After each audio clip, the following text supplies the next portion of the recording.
ଲେଖମହିମା ସାଙ୍ଗମାନେ ଆଜି ସକାଳର ମୋର ଦିନ ଭରିର କାମ। ମୁଁ ଏବେ ବାହାରିଲି ହାଟକୁ ପରିବା ଆଣିବା ଲାଗି। ଗାଡି କତିକି ଯାଉଛି, ଗାଡି ଚଲେଇବି, ଯିବି ହାଟକୁ।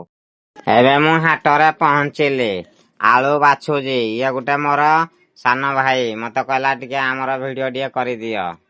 ଆଳୁ ବାଛିଲି, ତାପରେ ପିଆଜ ଗଡେଇ ତଡେଇକିନି ବାଛିଲି।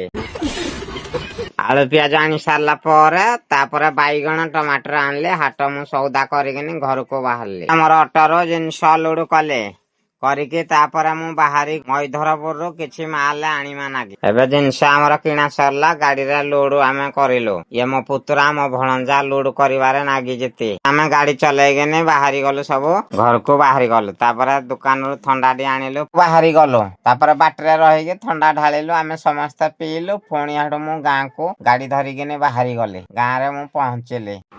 ତାପରେ ଆସିଲାକୁ ଦେଖିଲୁ ଆମ ଘରଟା ଆଜି ଗୁରୁବାର ହାଟ ଲାଗି ଲଙ୍କା ମାଳ ବନା ଚାଲିଛି। ମୋ ଭିଡିଓଟି ଯଦି ଭଲ ଲାଗେ ଲାଇକ୍, ସେୟାର, କମେଣ୍ଟ କରିବେ।